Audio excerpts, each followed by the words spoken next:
Hello दोस्तों, स्वागत है आप सभी का मेरे यूट्यूब चैनल जनरल स्टडीज में। दोस्तों, टारगेट बैच में हमारा उत्तराखंड का इतिहास जो समाप्ति की ओर है उसको आज हम आगे बढ़ाते हैं और देखेंगे उत्तराखंड में समाचार पत्रों का योगदान। ठीक है, कौन कौन से समाचार पत्र कब कब प्रकाशित हुए, ये सारे टॉपिक हम इसमें चर्चा करने वाले हैं। तो कल आप लोगों की क्लास आ नहीं पाई थी क्योंकि जो आज मेरे द्वारा प्रैक्टिस सेट आपका कराया जाना है उसके वो मैं तैयार कर रहा था, है ना। उसमें 2-3 दिन मेरे को लगा पूरा, क्योंकि प्रश्न छांटने हैं, सेलेक्ट करने हैं, फिर टाइप किया, फिर उसको 2-3 बार चेक करना पड़ता है, कोई गलती ना हो। तो इसलिए आपकी कल क्लास नहीं आ पाई थी। ठीक है, तो क्लास शुरू करते हैं। देखो, स्वतंत्रता संग्राम में सीधा लिखते हैं समाचार पत्र। ठीक, उत्तराखंड में प्रकाशित समाचार पत्र। समाचार पत्र कौन कौन से पत्र यहाँ पर निकले थे? ठीक है, सबसे पहला जो यहाँ का पत्र था वो था द हिल्स। कौन सा था? द हिल्स, जो कि मसूरी से निकला था। ठीक है, किस भाषा में था? अंग्रेजी भाषा में। इसमें था अंग्रेजी भाषा में। ठीक है, इसने निकाला था जॉन मैकमिलन। ठीक है, इन्होंने इसको प्रकाशित किया था, यानी कि इसके प्रकाशक कौन थे? जॉन मैकमिलन थे। द हिल्स जो कि 1842 में निकला था। ठीक है, 1842 से शुरू हुआ था, फिर बाद में 7-8-10 साल में बंद हो गया था। ठीक है, ध्यान रखिएगा। तो उत्तराखंड में प्रकाशित पहला पत्र कौन सा था? The hills. ठीक है, जो कि मसूरी से प्रकाशित हुआ था और जॉन मैकमिलन द्वारा इसको शुरू किया गया था, अंग्रेजी भाषा में था। ठीक है, यदि आप देखते हैं जॉन मैकमिलन, जो कि जॉन मैककिनन हो गई। ठीक है, इसको चेंज करिए, जॉन मैककिनन, जो कि कहाँ का रहने वाला था? आयरिश था ये। ठीक है, आयरिश था, यानी कि आयरलैंड का रहने वाला था। और इसके अलावा इसी ने मसूरी में उत्तराखंड की पहली प्रिंटिंग प्रेस भी खोली थी। उत्तराखंड की पहली प्रिंटिंग प्रेस।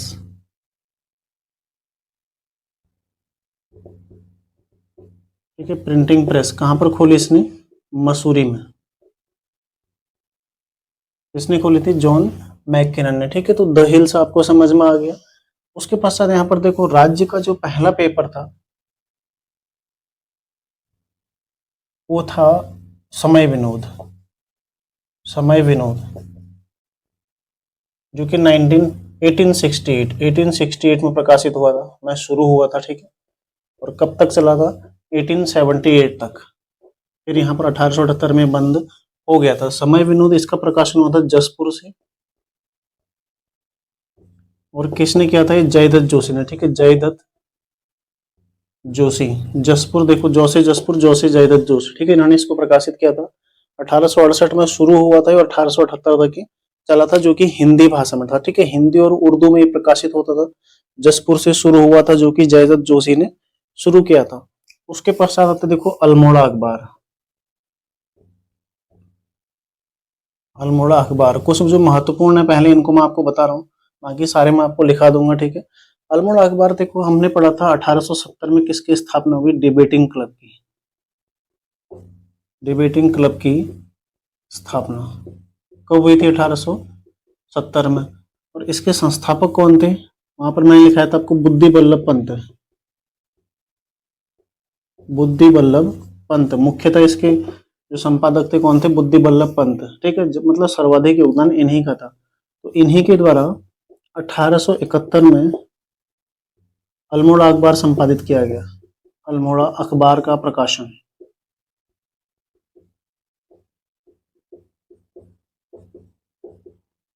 कब किया गया? 1871 में। तो क्वेश्चन कई बार बन चुका है कि अल्मोड़ा अखबार कब शुरू हुआ था? 1871 में शुरू हुआ था अल्मोड़ा से। अब अल्मोड़ा अखबार तो अल्मोड़ा से ही शुरू होगा, तो उसके पहले संपादक कौन थे? प्रश्न ऐसे भी बना हुआ है। तो पहले संपादक कौन थे? साफ साफ बुद्धि बल्लभ पंत इसके पहले संपादक हो जाएंगे। जबकि डिबेटिंग क्लब की स्थापना 1870 में हुई थी। ये भी कहां पर हुई थी? अल्मोड़ा में। ठीक है, देखो डिबेटिंग क्लब 1870 अल्मोड़ा। प्रमुख योगदान रहा था बुद्धि बल्लभ पंत का, और 1871 में उन्हीं के द्वारा अल्मोड़ा अखबार का प्रकाशन शुरू किया गया। ठीक है, तो इसका सरकारी रजिस्ट्रेशन नंबर क्या था अल्मोड़ा अखबार का? 10। सरकारी रजिस्ट्रेशन नंबर क्या था इसका? 10 था। ये भी एक बार पहले ग्रुप से पूछ चुका है इसको SSSC द्वारा। ठीक है, 1913 में बद्रीदत्त पांडे इसके संपादक बने थे। बद्रीदत्त पांडे संपादक बने, मतलब बीच में कई और भी संपादक बने, वो ज्यादा महत्वपूर्ण नहीं है। 1913 में बद्रीदत्त पांडे संपादक बने, तो इन्होंने इसमें सरकारी गतिविधियां जो थी, ठीक है, सरकार विरोधी जो नीतियां थी उनको इसमें प्रकाशित किया, जिस कारण 1918 में सरकार ने इस पर बैन लगा दिया। तो यानी कि 1918 में क्या हो गया, ये पेपर बंद हो गया। 1918 में अल्मोड़ा अखबार बंद हो गया।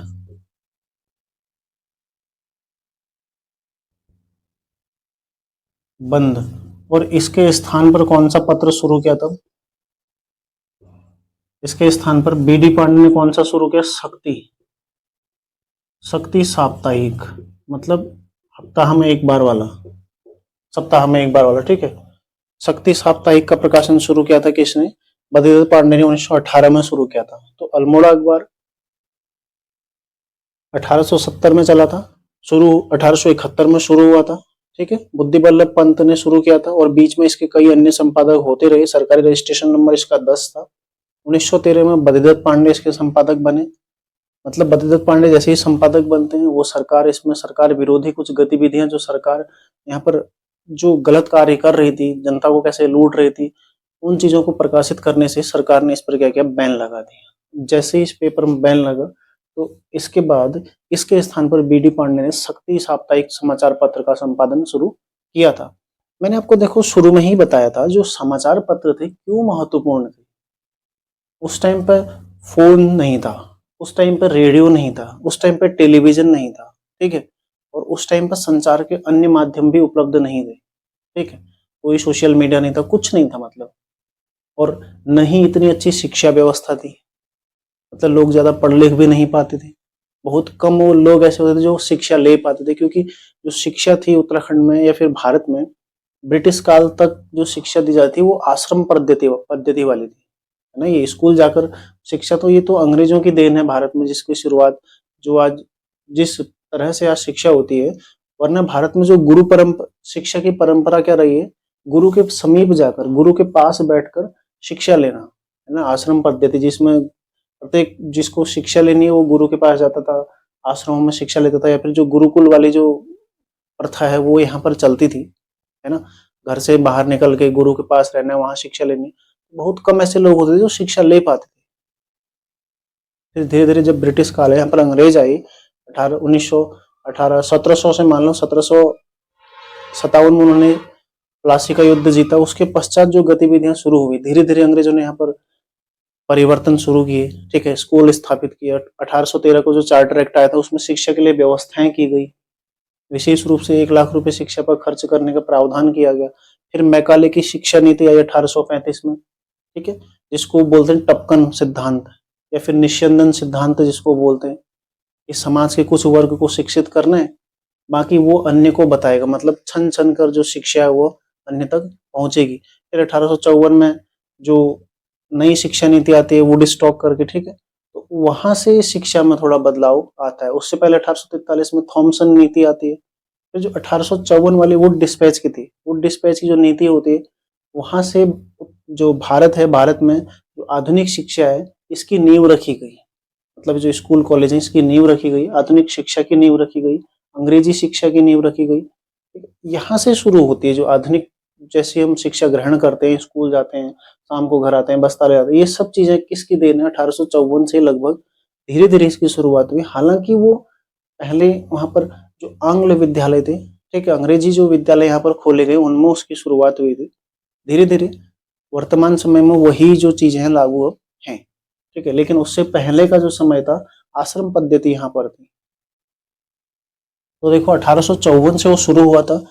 तो अंग्रेज लोग मुख्यतः बंगाल के एरिया में थे, ठीक है, और दक्षिण भारत में मुंबई और मद्रास में, और इधर आगरा में भी उनकी एक प्रेसिडेंसी थी। तो मतलब 4-5 जगह अंग्रेज लोग मुख्यतः थे। तो ये क्या थे? दूरस्थ इलाके थे, ठीक है, जो जैसे उत्तराखंड है दूरस्थ इलाका। तो धीरे धीरे यहाँ भी शिक्षा का प्रचार हुआ। तब आपने देखा होगा ना, जो पुराने लोग थे पढ़ने के लिए कहाँ जाते? ब्रिटेन जाते थे, ठीक है, मतलब जिन्होंने भारत में कुछ परिवर्तन किए हैं या फिर किसी ने लॉ करना है तो सीधा कहाँ जाएंगे? ब्रिटेन जाएंगे, मतलब बाहर जाएंगे, देश से बाहर, वहां लॉ करेंगे। क्यों? क्योंकि यहाँ पर सुविधाएं नहीं थी। यहाँ जो मैंने आपको समझाया कि यहाँ पर कैसी पद्धति थी, है ना। धीरे धीरे बदलाव शुरू हुआ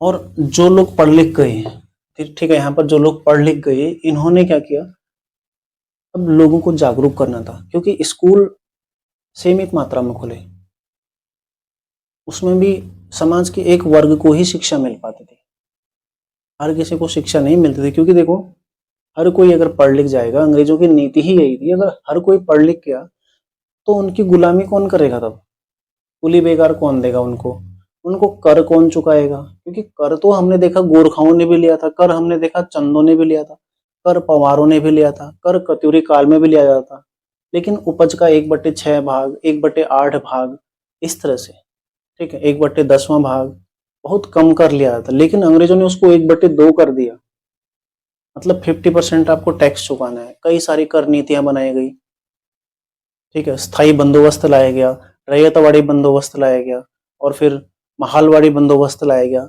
ये सब हालांकि कृषि संबंधी कानून थे, लेकिन मुख्यतः ये कर व्यवस्था को ही प्रदर्शित करते हैं। इसमें कर कैसे देना था, ठीक, ये चीजें हम देखेंगे अभी आधुनिक भारत में। तो यहाँ पर मैं आपको केवल ये समझा रहा हूँ कि समाचार पत्रों का योगदान कितना ज्यादा था लोगों को जागरूक करने में, लोगों को ये बताने के लिए कि वो अंग्रेजों के गुलाम हैं। क्योंकि यहाँ पर जो गोरखा शासन था, गोरखा शासन बहुत ज्यादा अत्याचारी शासन था, और जैसे ही गोरखाओं से लोगों को मुक्ति मिली, अंग्रेजों का शासन उन्हें बहुत अच्छा लगा।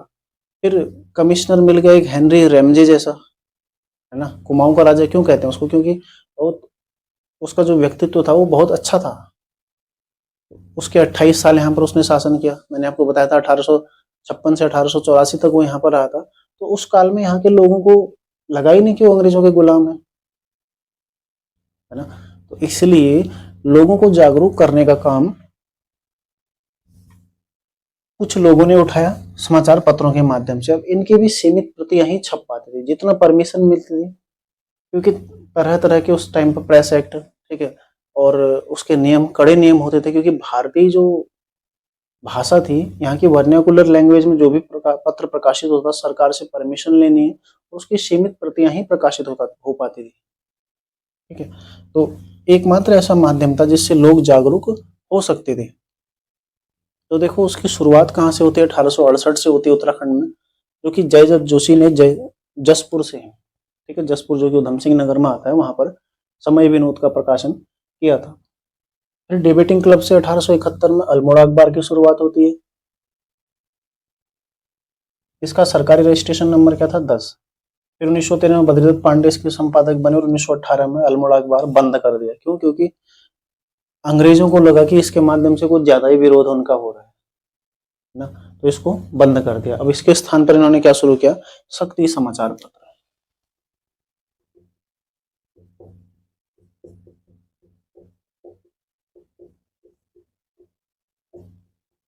1918 में शुरू हुआ था। कब? 15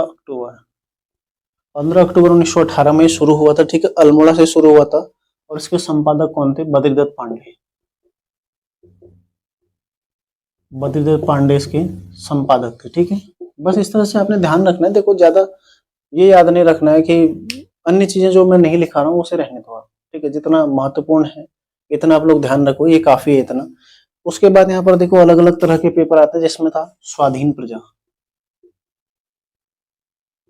स्वाधीन प्रजा किसने शुरू किया था? विक्टर मोहन जोशी ने। विक्टर मोहन जोशी, ठीक है। कहां से किया था? अल्मोड़ा से। 1930 में शुरू किया था, 1933 तक ये चला था, ठीक है। 1930 में शुरू किया था, 1930 से 1933 तक ये रहा था, मतलब 3 साल के लिए रहा था। विक्टर मोहन जोशी, जो कि अल्मोड़ा नगर पालिका की घटना हुई थी उसमें महिलाओं का नेतृत्व किसने किया था? विष्णु देवी शाह ने। जबकि जो वैसे पूरे आंदोलन का नेतृत्व कौन कर रहा था? विक्टर मोहन जोशी, ठीक है। साथ ही इंद्र सिंह नयाल, तो उन्होंने नैनीताल में नेतृत्व किया था, इन्होंने अल्मोड़ा में किया था, ठीक है। अगले हैं यहाँ पर 1925 में कुमाऊं कुमुद। कुमाऊं कुमुद कहाँ से आए? ये भी अल्मोड़ा से, ठीक है। कब आया? 1925 में। बस इस तरह से आपने थोड़ा बहुत इन्हें ध्यान रखना है। इसके संपादक कौन थे? पूर्णचंद्र, प्रेम वल्लभ जोशी और बसंत कुमार जोशी। ठीक है, पूर्णचंद्र, प्रेम वल्लभ जोशी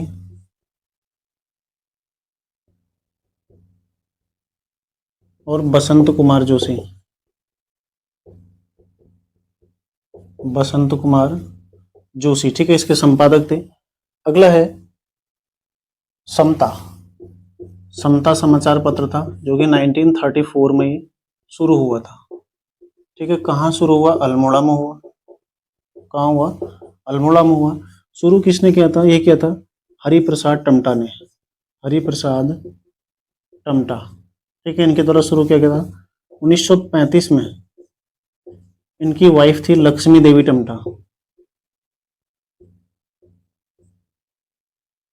लक्ष्मी देवी टमटा ने इसके संपादन का कार्य किया था। ठीक है, इस पत्र के संपादन का कार्य किया था। ठीक है, तो देखो उत्तराखंड में पहली महिला संपादक कौन थी समाचार पत्र की? लक्ष्मी देवी टमटा। अभी लिखने की आवश्यकता तो है नहीं, फिर भी चलो लिख लो। उत्तराखंड की पहली महिला संपादक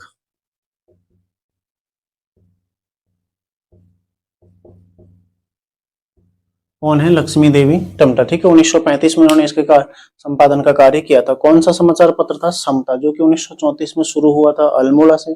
शुरू किसने किया? हरिप्रसाद टमटा। सीधा याद रखो, 1911 में इन्होंने शिल्पकारों को शिल्पकार नाम दिलाया था। ठीक है, बड़ा योगदान उसमें रहा था इनका।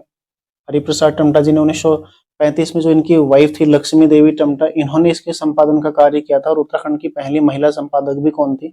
लक्ष्मी देवी टमटा। ठीक है, यहां तक आपको समझ में आ गया होगा। अगला देखते हैं, देखो अगला है जागृत जनता। जागृत जनता, ठीक है, 1939 में कहां से शुरू हुआ था? हल्द्वानी से। ठीक है, कहां से शुरू हुआ था? हल्द्वानी से हुआ था। इसके संपादक कौन थे? पीताम्बर पांडे। पीताम्बर पांडे, ठीक है, ध्यान रखिएगा। जागृत जनता 1939 में शुरू हुआ था। ये कुमाऊं के कुछ समाचार पत्र थे। इसका एक स्क्रीनशॉट ले लो। अगले हम इसको छोड़कर ये बाकी सब देखो लगभग कुमाऊं क्षेत्र के ही हैं। ठीक है, कुछ गढ़वाल के भी महत्वपूर्ण समाचार पत्र देख लेते हैं और बाकी वर्तमान में कौन कौन से कुछ संपादित होते हैं या फिर कुछ जो ऐसे पत्र जो स्वतंत्रता के पश्चात संपादित हुए उनका भी हम इसमें चर्चा करते हैं। ठीक है, इसका एक स्क्रीनशॉट ले लो, आगे बढ़ते हैं। एक था देखो मसूरी एक्सचेंज। मसूरी एक्सचेंज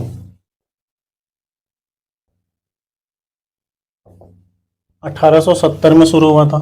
दूसरा था मसूरी, ठीक है, दूसरा क्या था? मसूरी सीजन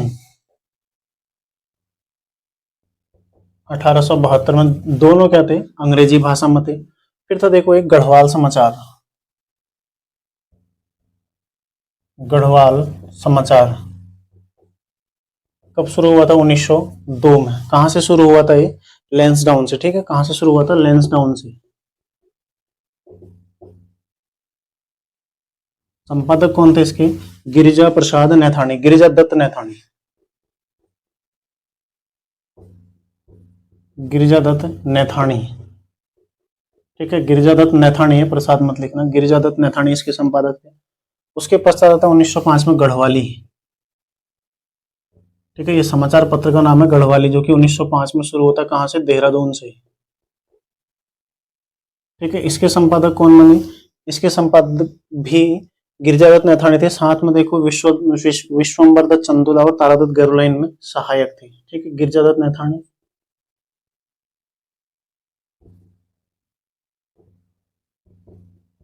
गिरिजादत्त नैथानी थे। ठीक है, तारादत्त गरोला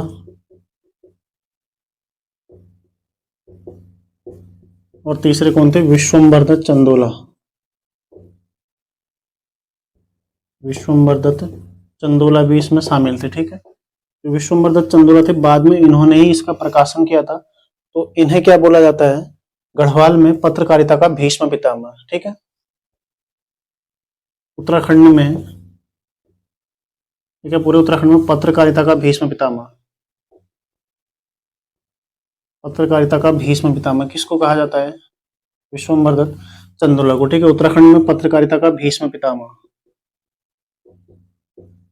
कौन है? विश्वम्भरदत्त चंदोला, ध्यान रखिएगा। ठीक है, इसके बाद शुरू होता देखो 1913 में विशाल कीर्ति। विशाल कीर्ति शुरू होता कब? 1913 में। ये कहाँ से शुरू होता है? पौड़ी से शुरू होता है, पौड़ी से। और संपादक कौन होते हैं इसके? सदानंद कुकरेती। ठीक है, सदानंद कुकरेती इसके संपादक थे। फिर शुरू हुआ था देखो पुरुषार्थ। पुरुषार्थ ये कहाँ से शुरू हुआ था? 1917 में शुरू हुआ था। 1917 से 22 तक ये चला था। 1917 में दुगड्डा से शुरू हुआ था। ठीक है, किसने शुरू किया था? गिरिजादत्त नैथानी ने।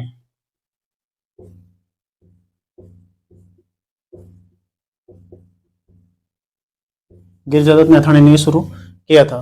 फिर हुआ था देखो 1922 में तरुण कुमाऊं। ठीक है, कहां से शुरू हुआ था? लैंसडाउन से। और किसने शुरू किया था? मुकुंदी लाल ने। देखो नाम है तरुण कुमाऊं और शुरू हुआ लैंसडाउन गढ़वाल से, तो कभी कभी आपको कंफ्यूज कर सकता है। ठीक है, तरुण कुमाऊं कहां से शुरू हुआ है? लैंसडाउन गढ़वाल से। जबकि कुमाऊं कुमुद कहां से शुरू हुआ था? वो हुआ था अल्मोड़ा से। ठीक है, तरुण कुमाऊं कहां से शुरू हुआ था? लैंसडाउन से। जबकि हमने कुमाऊं कुमुद देखा था 1925 में, वो हुआ था अल्मोड़ा से। फिर है देखो अभय पत्रिका। अभय पत्रिका ये तो शायद मैं पहले आपको लिखा भी चुका हूँ। अभय पत्रिका 1922 में कहां से शुरू हुई थी? देहरादून से। ठीक है, किसने शुरू की थी? स्वामी विचारानंद सरस्वती ने। विचारानंद सरस्वती। ठीक है, इनके द्वारा इसको शुरू किया गया था। देहरादून से शुरू हुई थी 1922 में। इसके बाद आता देखो गढ़देश। ठीक है, गढ़देश कहां से शुरू होता है? लैंसडाउन से। गढ़देश होता है कोटद्वार से। ठीक है, 1926 में कोटद्वार से शुरू होता है। और शुरुआत कौन करते हैं इसके? कृपाराम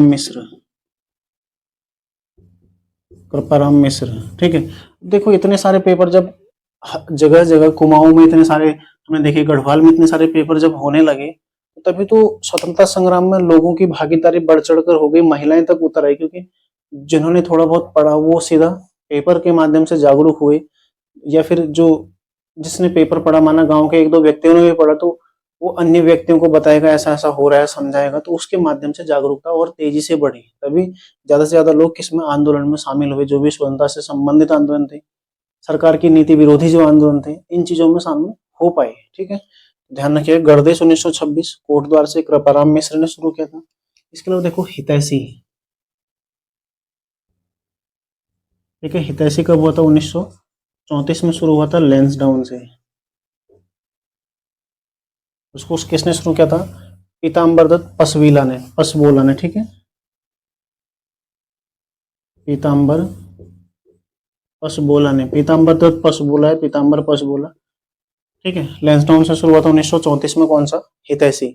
फिर एक आया था देखो 1939 में कर्मभूमि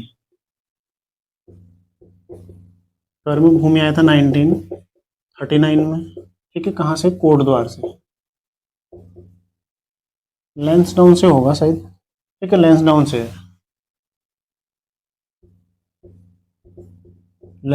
है। कर्मभूमि 1939 में। किसने शुरू किया था इसको? एक तो भैरव दत्त धूलिया, दूसरे भक्त दर्शन। ठीक है, भैरव दत्त धूलिया और दूसरे कौन थे इनके साथ? भक्त दर्शन। ठीक है, इनके द्वारा इसको शुरू किया गया था, भैरव दत्त धूलिया और भक्त दर्शन के द्वारा 1939 में। एक आता देखो युगवाणी। हुआ था 15 अगस्त 1947। कहां से? देहरादून से। ठीक है, देहरादून से शुरू हुआ था। इसके जो संपादक थे वो थे भगवती प्रसाद पांथरी और गोपेश्वर कोठियाल। भगवती प्रसाद पांथरी प्लस गोपेश्वर कोठियाल, ये रहे थे इसके संपादक। ठीक है, तो यहाँ तक आपने ध्यान रखा। ये गढ़वाल के कुछ महत्वपूर्ण समाचार पत्र जो प्रकाशित हुए थे। बाकी देखो और भी है। सत्यपथ 1956 में शुरू हुआ था, ललिता प्रसाद नैथानी ने किया था। इस तरह से आपने जो महान व्यक्तित्व वाला चैप्टर है वहां पर कुछ एक आध अन्य जो मिलते हैं आपको, ठीक है, उन्हें आप लोग देख लीजिएगा। सारे लिखने महत्वपूर्ण नहीं है, जो कुछ महत्वपूर्ण है वो मैंने आपको यहाँ पर लिखा दिए हैं। इसके अलावा देखते हैं अन्य जो प्रमुख समाचार पत्र हैं यहाँ पर कौन कौन से प्रकाशित होते हैं। एक है देखो अन्य, यहाँ पर मैं लिख देता हूँ। ठीक है, अन्य प्रमुख पत्र या पत्रिकाएं। इसमें देखो सबसे पहले उत्तरा प्लस पहाड़, ये कहां से होता है? नैनीताल से। ठीक है, उत्तरा प्लस पहाड़ कहां से होता है? नैनीताल से। आज का पहाड़ प्लस मध्य हिमालय, आज का पहाड़ और मध्य हिमालय कहां से होता है? पिथौरागढ़ से। ठीक है, आज का पहाड़ और मध्य हिमालय कहां से होता है? पिथौरागढ़ से होता है। देखो पूर्वासी, पूर्वासी कहां से होता है? अल्मोड़ा से। ठीक है, प्रजाबंधु कहां से होता है? रानीखेत से। ठीक है, प्रजाबंधु कहां से होता है? रानीखेत से होता है, ध्यान रखिएगा। इसके अलावा देखो उधम सिंह नगर का दर्पण कहां से होगा? उधम सिंह नगर से। नैनीताल समाचार कहां से? नैनीताल से। ठीक है, तो ये आपने ध्यान रखने को। उस प्रमुख जो पत्र हैं इनमें उत्तरा और पहाड़ ये नैनीताल के हैं। आज का पहाड़ और मध्य हिमालय ये मिलाने के लिए आ रखा है एक बार। ठीक है, आज का पहाड़ कहां से है? पिथौरागढ़ से। मध्य हिमालय कहां से है? पिथौरागढ़ से। जबकि उत्तरा और पहाड़ कहां से हैं? नैनीताल से। एक बार प्रश्न बन चुका है। पूर्वासी का प्रकाशन कहां से होता है? अल्मोड़ा से। जबकि प्रजाबंधु कहां से है? रानीखेत से। इसी तरह यदि देखें, देखो अन्य में सत्यपथ कहां से होता है? कोटद्वार से। ठीक है, सत्यपथ,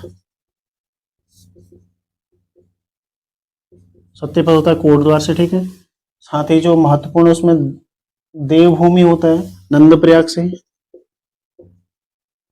देवभूमि कहां से होता है? नंदप्रयाग, जो कि कहां, किस नदी के संगम पर स्थित है? नंदाकिनी और अलकनंदा। ठीक है, नंदप्रयाग से शुरू होता है देवभूमि, तो ध्यान रखिएगा महत्वपूर्ण है। बद्री विशाल कहां से होता है? हरिद्वार से। बद्री विशाल, देखो बद्री विशाल मंदिर कहां पर है? चमोली में। लेकिन बद्री विशाल समाचार पत्र कहां से आता है? हरिद्वार से। तो इसलिए महत्वपूर्ण है। यदि ऑप्शन चमोली मिलेगा तो अधिकांश लड़के उसको चमोली कराएंगे। ठीक है, कर्म भूमि कहां से होता है? पौड़ी, वो तो अभी मैंने लिखा ही चुका हूँ, कर्म भूमि। ठीक है, उत्तराखंड दर्शन कहां से होता है? देहरादून से। उत्तराखंड दर्शन ये कहां से होता है? देहरादून से। ठीक है, और युगवाणी देहरादून से मैं लिखा चुका हूं आपको। एक है गढ़वाल देह, ठीक है, ये भी देहरादून से होता है, गढ़वाल देह। और साथ ही धाद, ये सब कहां से होते हैं? देहरादून से। ठीक है, जो कुछ महत्वपूर्ण समाचार पत्र हैं।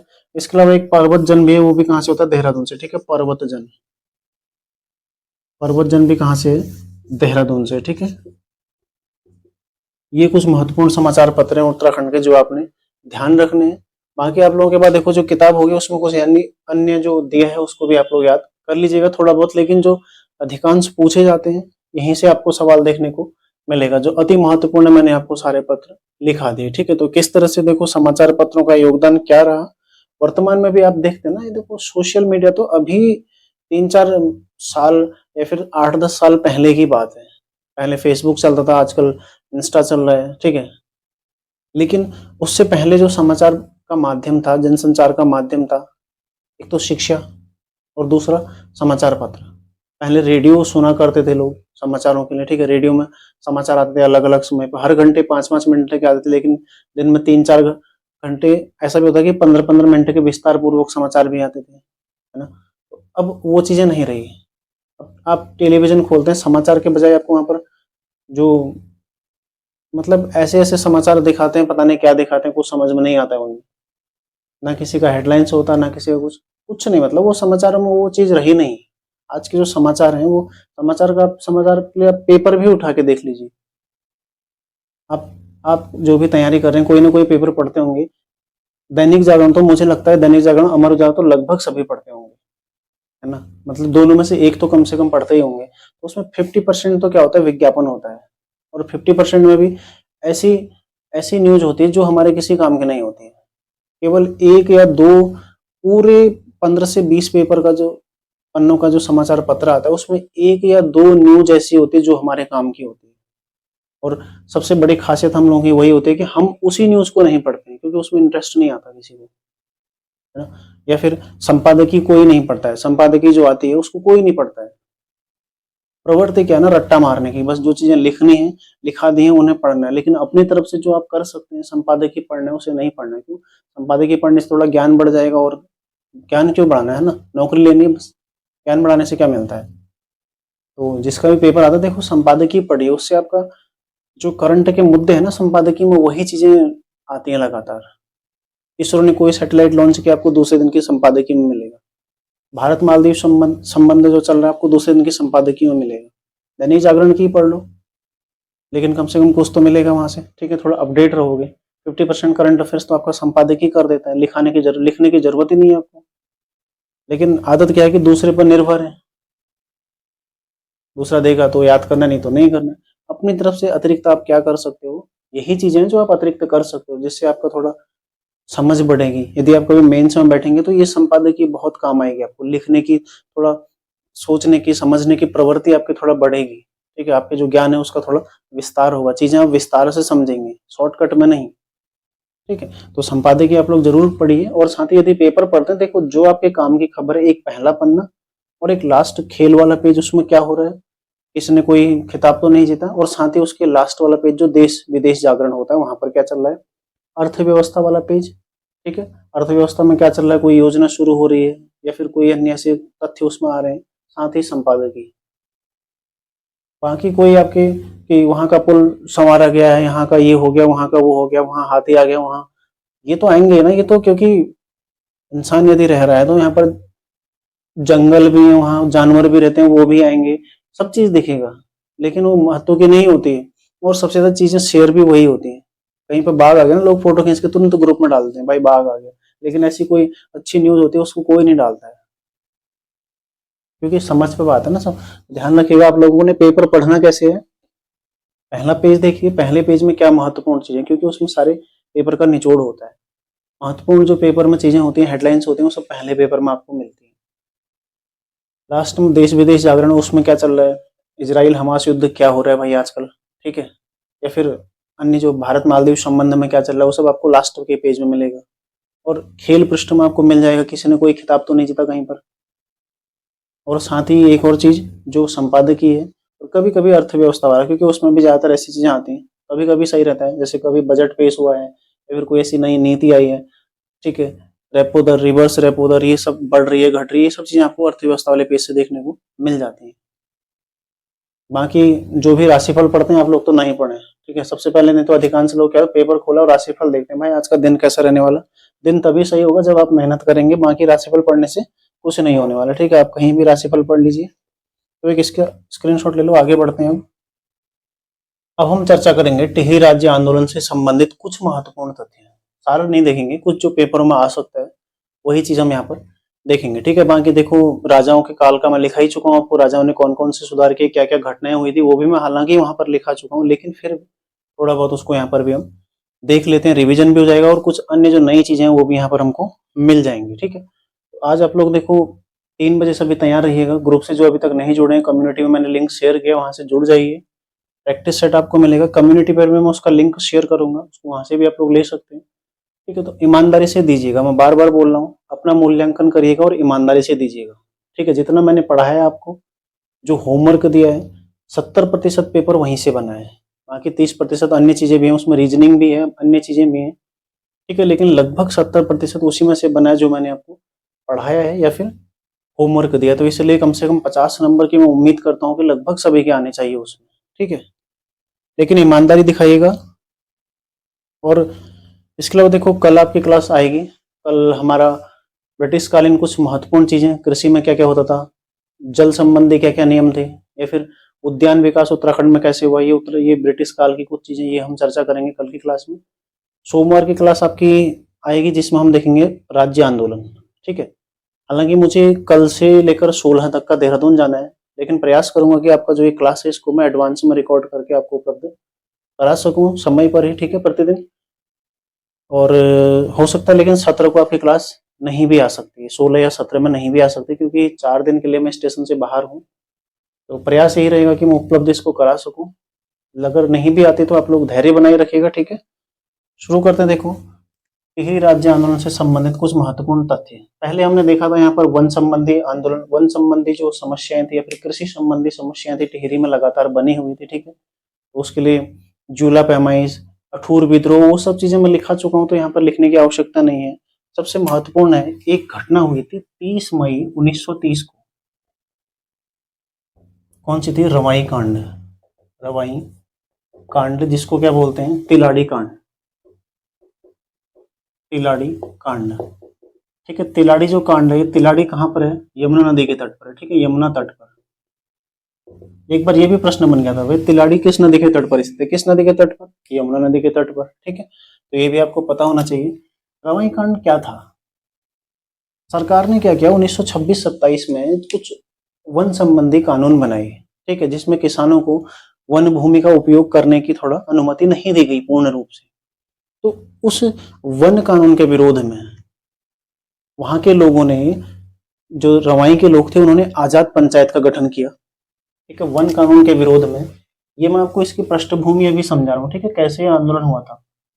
वन कानून के विरोध में 1930 में आजाद पंचायत का गठन हुआ था। आजाद पंचायत का गठन, ठीक है, का गठन हुआ। इसके अध्यक्ष कौन थे? इसके अध्यक्ष थे दयाराम।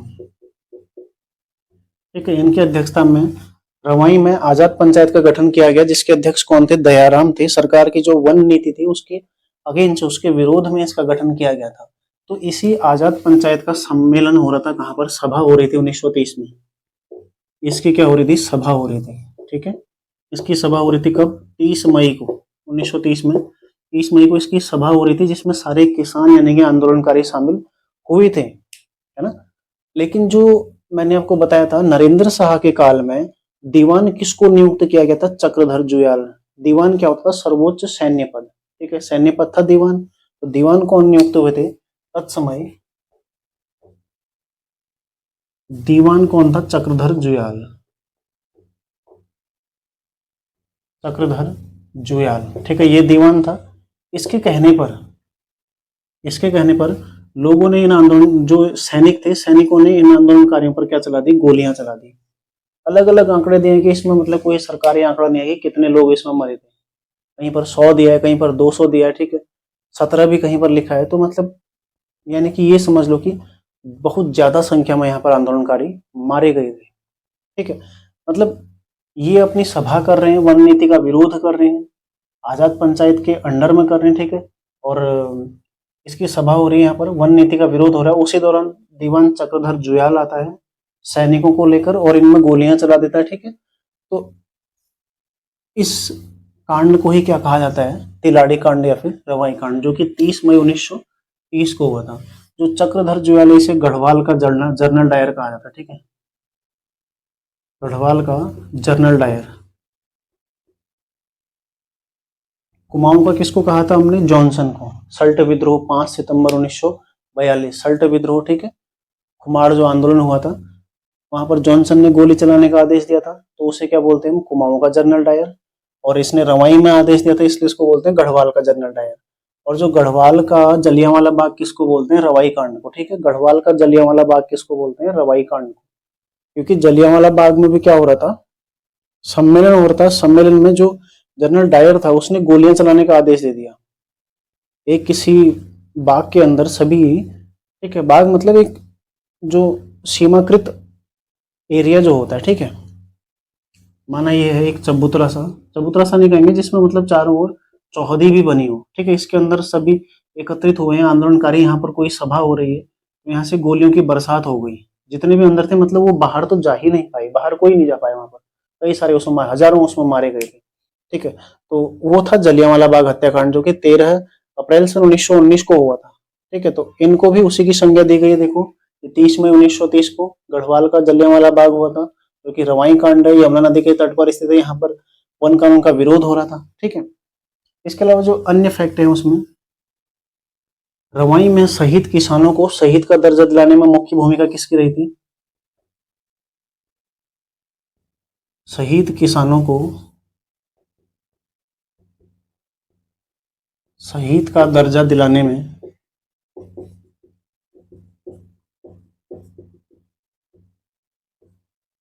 मुख्य भूमिका किसकी रही थी? जोत सिंह रवाल्टा की। ठीक है, जोत सिंह रवाल्टा।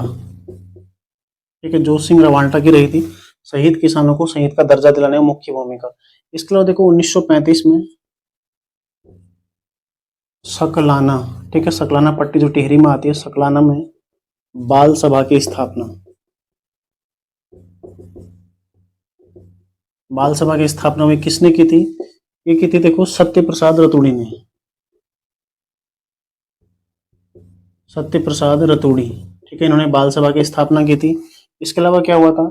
श्रीदेव सुमन ने टिहरी राज्य प्रजामंडल की स्थापना की थी 23 जनवरी 1939। टिहरी राज्य प्रजामंडल की स्थापना, ठीक, कहां पर हुई थी स्थापना? देहरादून में। देहरादून में चक्खूवाला में इसकी स्थापना हुई थी। ठीक है, तो टिहरी राज्य प्रजामंडल की स्थापना कहाँ हुई थी? देहरादून में चक्खूवाला में 23 जनवरी सन 1939 को। तो प्रश्न ये पहले बन चुका है। इसका उद्देश्य क्या था? एक बार इसका उद्देश्य पूछा गया था, जो समीक्षा अधिकारी 2016 प्री हुआ था, उसमें इसका उद्देश्य आया था कि उत्तरदायी शासन की स्थापना, यानी कि जो टिहरी राज्य कुशासन है उससे प्रजा को मुक्त कराना। टिहरी कुशासन से प्रजा को मुक्त कराना, प्रजा को मुक्त कराना। ठीक है, इन्हें ये पता था कि राजा तो अच्छे हैं, क्योंकि देखो टिहरी में जो नरेश थे वो सब पढ़े लिखे थे। ठीक है, वो अच्छी शिक्षा ग्रहण किए थे, तो वो पढ़े लिखे होने के कारण मतलब ऐसे अत्याचार वो नहीं करते, उनका शासन क्या था? अच्छा रहता था।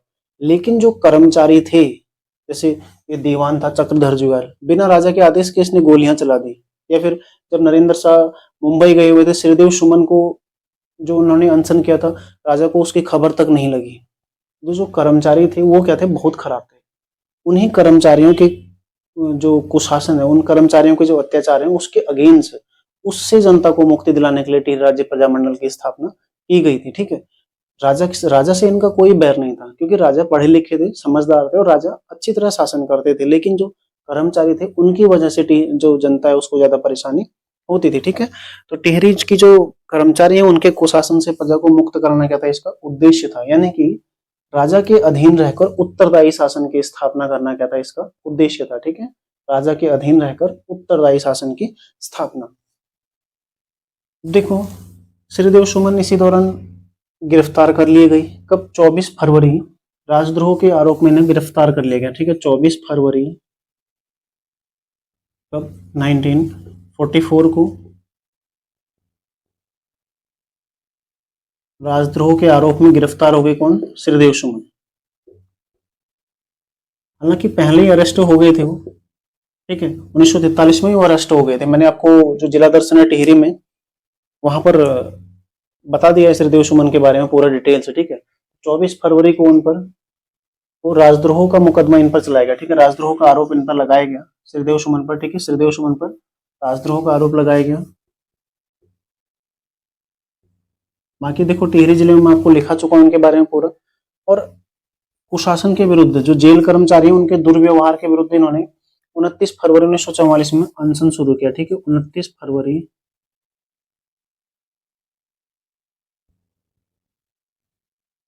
1944 को क्या किया इन्होंने? अनशन शुरू किया। इसके विरुद्ध? दुर्व्यवहार के विरुद्ध,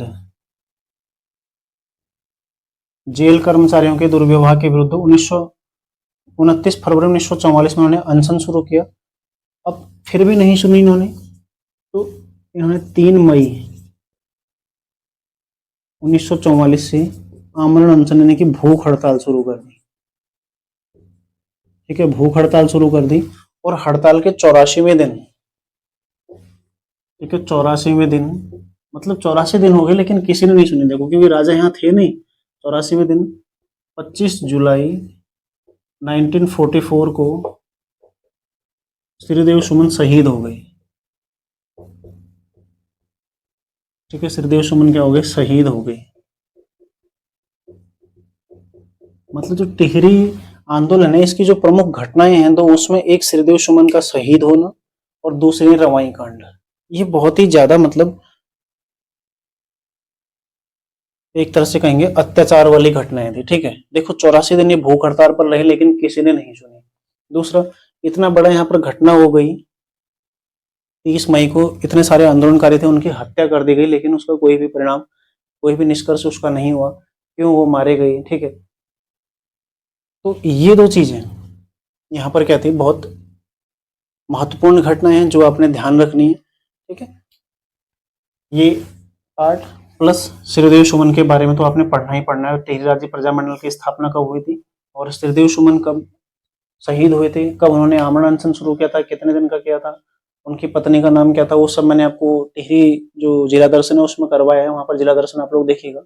एक चीज ध्यान दीजिएगा, देखो जिला दर्शन अब सीधा 18 जनवरी को आपको मिलेगा, क्योंकि मैं यहाँ पर हूँ नहीं तो टाइप करना, तो फिर टाइप भी मुझे ही करना होता तो टाइप होगा नहीं, है ना। तो 13 को मैं चाहूंगा, 13, 14, 15, 16 4 दिन में रहूंगा। 17 को मैं वापस आऊंगा तो 18 से आपकी क्लासेज आएंगी और हो सकता है ये वाली क्लास में 15 और 16 की आपको रिकॉर्ड करके उपलब्ध करा सकूं, है ना।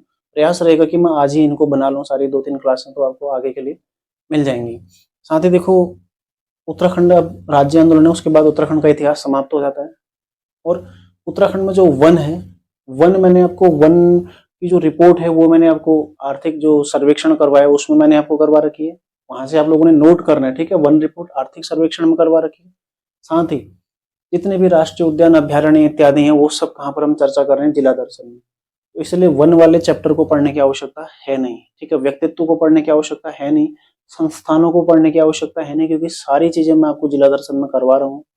एक रहता है उत्तराखंड की संस्कृति, जिसके लिए मैं बीच में पृथक से आपके लिए क्लासेस लेकर आऊंगा। फिलहाल जैसे ही हमारा राज्य आंदोलन समाप्त होता है, यहाँ से मैं शुरू करने वाला हूँ पॉलिटी की क्लासेस।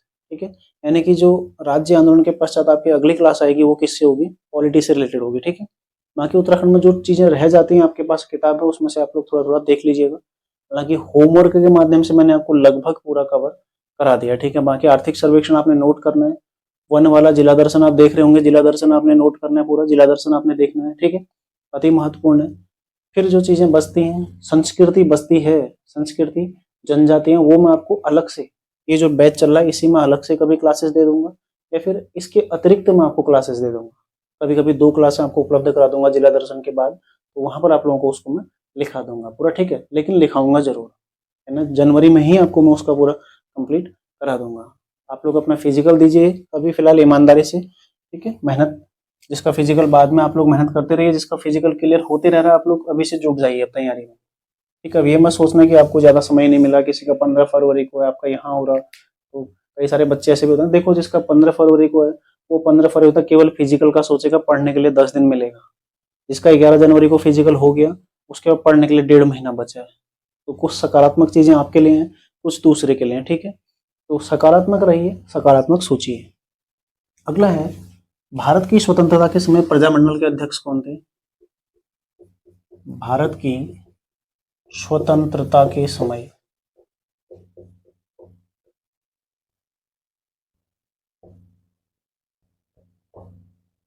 प्रजामंडल के अध्यक्ष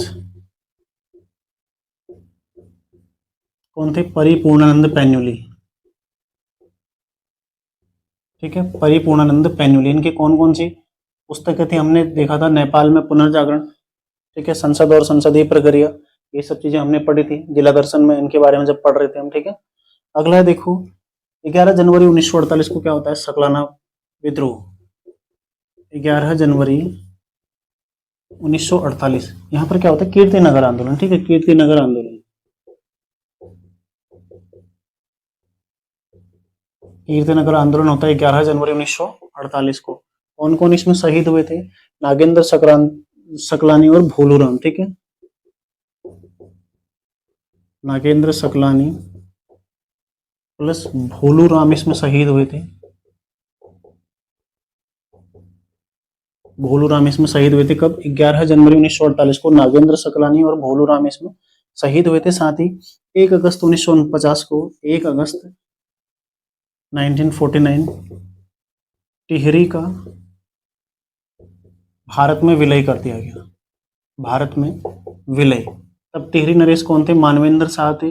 संयुक्त प्रांत का 50वां जिला बना था। ये सब चीजें मैं आपको लिखा चुका हूं पहले ही, तो उसको लिखने की ज्यादा आवश्यकता नहीं है। तो ये टिहरी के बारे में कुछ महत्वपूर्ण फैक्ट, जो टिहरी में आंदोलन, राज्य आंदोलन हो रहा था, टिहरी में कुशासन के विरुद्ध आंदोलन हो रहा था, क्या क्या घटनाएं हुई थी, ये आपने कुछ महत्वपूर्ण तथ्य ध्यान रखने। ठीक है, तो राज्य आंदोलन हमने देख लिया। आज उत्तराखंड में पत्रकारिता हमने देखी। अभी ब्रिटिश कालीन कुछ शब्दावलियां देखते हैं। ठीक है, आगे इसको मैं आप लोग स्क्रीनशॉट ले लो। आगे बढ़ते हैं। आगे का अब अगली क्लास में देखेंगे, क्योंकि बड़ा टॉपिक है तो एकदम यहाँ पर कवर हो नहीं पाएगा, क्लास बहुत बड़ी हो जाएगी। आज का आप लोग होमवर्क लिख लीजिए अपना। ठीक है, होमवर्क एक तो आपने देखो आज पेपर देना है। ठीक है, 3 बजे आप लोगों का प्रैक्टिस सेट होगा, पेपर देना है आपने। मतलब कुल 20 पेज है इसमें, और 20 पेज आपका ये पूरा रिवीजन करवाएंगे। बहुत अच्छा आपको लगेगा इस पेपर को देखे। ठीक है, तो पेपर देखिए, देना है ईमानदारी से, क्योंकि आपने पेपर देना है, उसका सॉल्यूशन करना है, उसको बाद में हल भी करना है। मैं भी उसका सॉल्यूशन करवाऊंगा क्लास में देहरादून से आकर। कुछ हो सकता है एक क्लास शाम को दे दूं आपको, बाकी नहीं तो देहरादून से आकर उसका सॉल्यूशन मैं आपको अवश्य करवाऊंगा। ठीक है, क्योंकि महत्वपूर्ण है, जरूरी है। वहां पर रीजनिंग के जो सवाल है उसके माध्यम से आपका थोड़ा रीजनिंग में भी पकड़ बन जाएगी। पेपर आपको देना है, साथ ही आपने देखो क्या करना है, पुराना रिवीजन भी करना है। पुराना रिवीजन आपने करना है, और इसके अलावा उत्तराखंड में पत्रकारिता आपने पूरी आज कंठस्थ कर लेनी है। उत्तराखंड के संस्थान आपने कंठस्थ कर लेने। उत्तराखंड में जो पुस्तकें आपने कंठस्थ करनी है, सारे दिवस जो मैंने लिखाए हैं वो सब आपने कंठस्थ करने हैं। इसके अलावा जो ल्यूसेंट है उसमें लास्ट में विविध दे रखा। ल्यूसेंट के लास्ट में क्या है? विविध। विविध में भी सब कुछ नहीं पढ़ना है, विविध में सब कुछ नहीं पढ़ना है। जो भारतीय महापुरुष है उनके उपनाम ये आपने पढ़ने हैं। ठीक है, भारतीय महापुरुष के उपनाम आपने पढ़ने हैं। साथ ही कुछ जो स्थान है, स्थानों के उपनाम, स्थानों के उपनाम, प्लस कौन कहाँ है। ठीक है, कौन कहाँ। ठीक है, जैसे सिटी ऑफ जॉय किसे कहा जाता है? कोलकाता को। या फिर नवाबों का शहर किसे कहा जाता है? लखनऊ को। ठीक है, या फिर हवा महल कहाँ है? जयपुर में। ये सब चीजें आपने देखनी है। ठीक है, ये सब चीजें आपने वहां पर पढ़नी है। कौन सी चीज कहाँ है? जैसे ताजमहल कहाँ है? आगरा में। ठीक है, स्थानों के उपनाम, और कौन सा स्थान कहाँ पर है, कौन सी चीज, कौन सी विशेष चीज कहाँ पर है। ठीक है, कौन सी विशेष चीज कहाँ पर है, तो वहां पर आपको देखो इमामबाड़ा कहाँ है, ये कहाँ है, वो कहाँ, वो सारी चीजें आपको मिलेंगी। या फिर महापुरुषों के उपनाम में जैसे माता बसंत किसे कहा जाता है? स्वर कोकिला किसे कहा जाता है?